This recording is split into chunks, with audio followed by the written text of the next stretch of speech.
नमस्कार दोस्तों, जय माता दी, हर हर महादेव। कैसे हैं आप सब? उम्मीद करता हूँ अच्छे होंगे, मस्त होंगे, मजे में होंगे।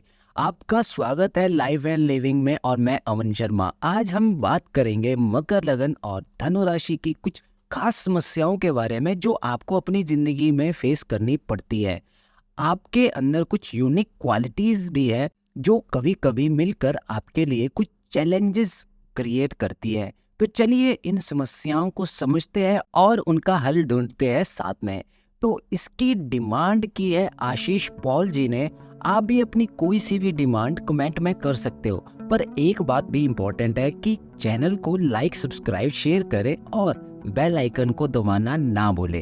तो चले फिर बिना किसी समय गवाए बात करते हैं मुद्दे की, यानी कि आपकी समस्याओं की। तो इस भाग दौड़ भरी जिंदगी में आपकी पहली समस्या आती है हर चीज को कंट्रोल करने की इच्छा। आपको अपनी जिंदगी के हर एस्पेक्ट पर कंट्रोल रखना पसंद होता है, चाहे वो आपका करियर हो, पर्सनल लाइफ हो या डेली रूटीन हो। आप हर चीज को प्लान और ऑर्गेनाइज करके चलना चाहते हैं, लेकिन आपका दूसरा नेचर आपको ज्यादा फ्री और फ्लेक्सिबल रहने के लिए कह सकता है। इसका क्या असर पड़ता है जब आप हर चीज को अपने कंट्रोल में रखने की कोशिश करते हैं? तो कभी कभी आपको लगता है कि सब कुछ आपके हिसाब से नहीं हो रहा। ये आपको स्ट्रेस और टेंशन में डाल सकता है, क्योंकि आप परफेक्शनिस्ट बनने की कोशिश में अपने ऊपर अननेसेसरी प्रेशर डाल देते हैं। ये आपको मेंटली और इमोशनली थका भी सकता है। अब इसका सॉल्यूशन क्या है? सबसे पहले आपको अपनी लाइफ में खुद एफर्ट करने चाहिए, और उस एफर्ट में पॉजिटिविटी रहे तो उसके लिए पूजा पाठ या मेडिटेशन जैसी चीजें काम आती है। तो वो पूजा पाठ मैंने आपको लास्ट में बताई है। साथ साथ में अभी आपके एफर्ट क्या करना चाहिए, उसके ऊपर क्या काम करना चाहिए आपको। तो आपको अपने अप्रोच में फ्लेक्सिबिलिटी लानी होगी। हर चीज को कंट्रोल करना जरूरी नहीं है। कभी कभी छोटी छोटी चीजों को छोड़ देना चाहिए और अपने नेचुरल फ्री स्पिरिटेड नेचर को फॉलो करना चाहिए। ये आपको रिलैक्स्ड और ज्यादा खुश रखेगा। अब प्रॉब्लम नंबर 2 की बात करें, वर्क लाइफ बैलेंस का अभाव। आप अपने करियर और प्रोफेशनल लाइफ को बहुत ज्यादा इम्पोर्टेंस देते हैं। आप बहुत ज्यादा हार्ड वर्किंग और एम्बिशियस हैं, और इसीलिए आप काम में अपना सब कुछ लगा देते हैं। लेकिन आपका एक और साइड है जो आपको अपनी पर्सनल लाइफ और खुद के लिए टाइम निकालने को कहता है। ये कॉन्फ्लिक्ट आपके वर्क लाइफ बैलेंस को डिस्टर्ब भी कर सकता है। इसका इम्पैक्ट क्या पड़ेगा कि आपका वर्कहॉलिक नेचर आपकी पर्सनल लाइफ को इफेक्ट करता है। आप अपने परिवार, दोस्तों और अपने आप को टाइम नहीं दे पाते, जिससे आपका पर्सनल लाइफ और रिलेशनशिप प्रभावित होता है। ये इम्बैलेंस आपके लिए मेंटल स्ट्रेस और इमोशनल फ्रस्ट्रेशन का कारण बन सकता है। तो देखिए, इसका इम्पैक्ट कहाँ कहाँ पड़ सकता है। आपके काम पे भी पड़ सकता है, या आपने कुछ अपने लिए प्लान किया हुआ तो उस पे भी पड़ सकता है, क्योंकि हमारी मेंटालिटी ही हमारी सिचुएशन को क्रिएट करती है कि हम जिस सिचुएशन में हैं उस सिचुएशन को हम किस हिसाब से फेस कर रहे हैं, उसके लिए हमारी मेंटालिटी कैसी है। तो आपको अपने काम और पर्सनल लाइफ के बीच एक बैलेंस बनाना सीखना होगा। ये जरूरी है कि आप रेगुलर ब्रेक लें, वेकेशन प्लान करें और अपने लव्ड वन के साथ क्वालिटी टाइम स्पेंड करें। इससे आप अपने लाइफ में सुख और संतुलन ला पाएंगे। अब आते हैं problem number 3, risk taking nature से परेशानी। देखो, आप नेचुरली रिस्क टेकर है। आपको नए एक्सपीरियंसेस और चैलेंजेस लेना पसंद है, लेकिन आपका कॉशियस और कैलकुलेटेड साइड ये चाहता है कि आप हर डिसीजन को सोच समझ कर ले। ये दोनों क्वालिटी आपस में कॉन्फ्लिक्ट कर सकती है, जो आपको रश डिसीजन लेने पर मजबूर करती है। क्योंकि आपकी लगन मकर है और राशि धनु है, तो इन लगन और राशि का अलग अलग इम्पैक्ट होता है, यानी कि फिजिकली और मेंटेलिटी इम्पैक्ट क्या है। तो इस वजह से ये दोनों क्वालिटी जब मिक्स हो जाती है तो आपके साथ ऐसा होता है। अगर आप जो रिस्क लेते हैं वो सक्सेसफुल नहीं होता, तो इसका बुरा असर आपके मेंटल और इमोशनल स्टेट पर पड़ता है।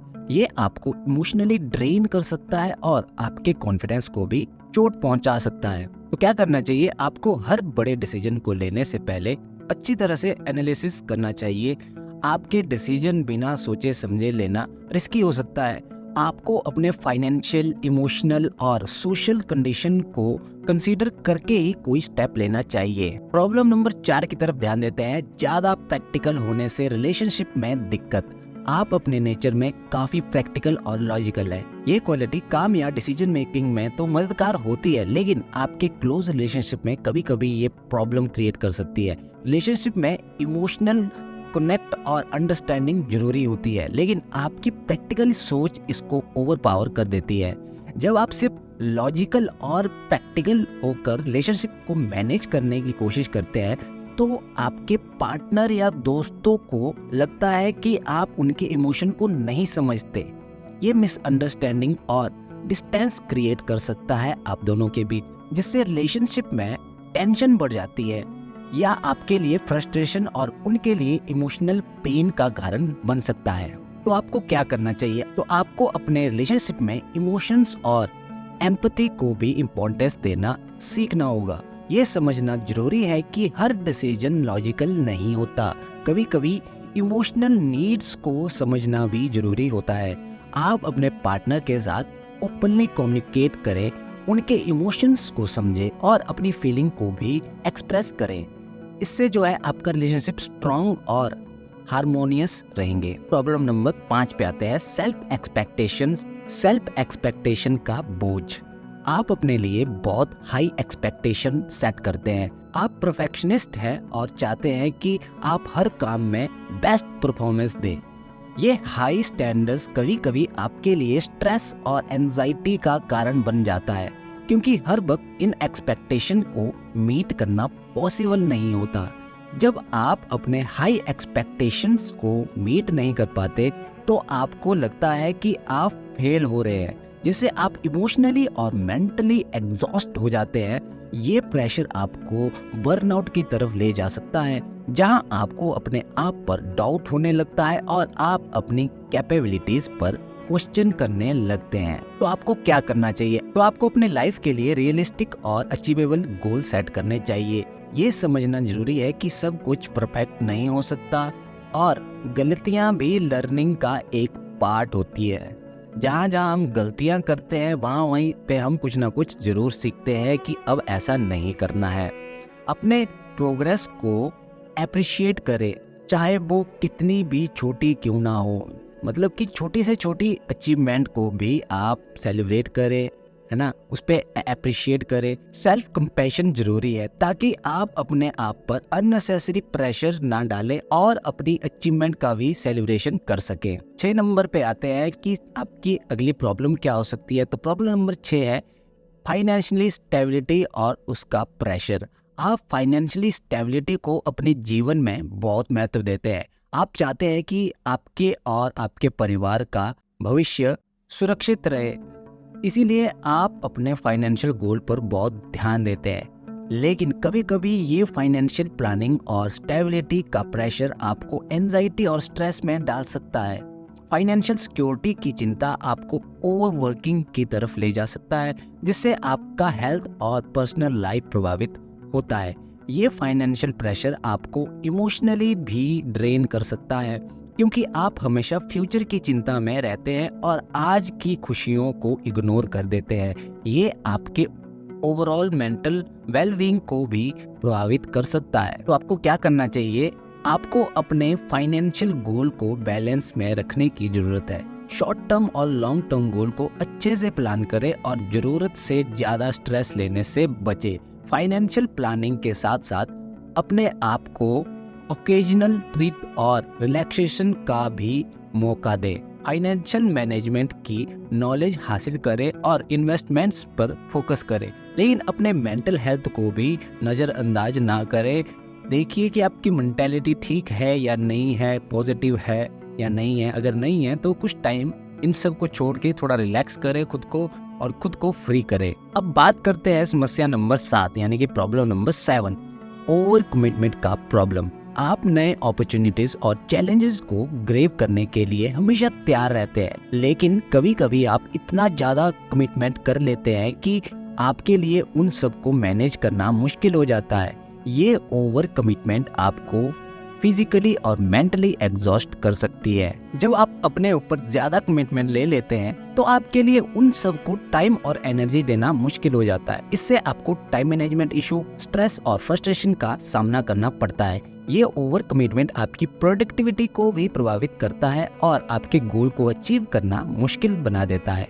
तो क्या करना चाहिए आपको अपने कमिटमेंट को रियलिस्टिक तरीके से मैनेज करना सीखना चाहिए। ये समझना जरूरी है कि आपके पास एक दिन में लिमिटेड टाइम और एनर्जी है, इसलिए आपको अपने टास्क को प्रायोरिटाइज करना होगा। सिर्फ वही कमिटमेंट ले जो आप सच में मैनेज कर सकते हैं और जो चीजें आपके लिए सबसे इम्पोर्टेंट है उन पर फोकस करें। अपने शेड्यूल को रियलिस्टिक टाइमलाइन के साथ प्लान करें ताकि आप अपने गोल को बिना स्ट्रेस के अचीव कर सके। तो ये अब तक मैंने बताई थी कुछ मुख्य समस्याएं और आपको इस पे क्या एफर्ट करने चाहिए। अब आपके लिए पूजा पाठ कौन सी जरूरी है जो आपको पॉजिटिविटी दे सके और आपके काम में जो भी प्रॉब्लम आ रही है उस प्रॉब्लम को हटाया जा सके पूजा से। तो सबसे पहले आपको शनिदेव की पूजा करनी है। वो क्यों जरूरी है? क्योंकि शनिदेव मकर लगन के लॉर्ड है और डिसिप्लिन, हार्डवर्क और कर्मा के प्रतीक भी है। शनिदेव की पूजा आपको आपके करियर, फाइनेंशियल स्टेबिलिटी और ओवरऑल लाइफ टाइम में सुख और समृद्धि प्राप्त करने में मदद करती है। तो हर शनिवार को शनिदेव की पूजा करें। तेल, काले तिल और काले कपड़े या कुछ पैसे चढ़ा सकते हो। और अगर आप पूजा नहीं कर पाते हो, टाइम अगर आपको नहीं लगता, तो शनिवार के दिन डोनेशन दिया करो। किसको दिया करो? बेसहारा अपंग लोगों को, या फिर किसी ना किसी तरीके की उनकी हेल्प कर दिया करो। ये बेस्ट मंत्र है आपके लिए, क्योंकि आप जितना ज़्यादा डोनेट करोगे या फिर जितनी ज़्यादा ऐसे बेसहारा लोगों की आप हेल्प करोगे, वो काफ़ी अच्छा इम्पैक्ट डालेगी आपकी लाइफ में और बहुत ही स्मूथ बनाएगी आपकी लाइफ को। शनिदेव की पूजा से आपके करियर और फाइनेंशियल मैटर्स में स्टेबिलिटी और ग्रोथ आती है। ये पूजा आपको हार्ड वर्क और पेशेंस के साथ चैलेंजेस फेस करने की शक्ति देती है, क्योंकि देखो चैलेंजेस, स्ट्रगल्स ये सब आपकी लाइफ में रहती है। तो आप इससे जितना बचने की कोशिश करोगे, अगर उससे भागोगे तो ये और ज़्यादा आपके पीछे पड़ेगी। तो इससे बचना नहीं है, इसका सॉल्यूशन कैसे निकालना है, बस ये सोचना है। अब दूसरी पूजा कौन सी करनी है? वो है बृहस्पति देव जी की पूजा करनी है। क्यों जरूरी है? क्योंकि बृहस्पति देव धनु राशि के लॉर्ड है और विजडम, नॉलेज और स्पिरिचुअल ग्रोथ के प्रतीक भी है।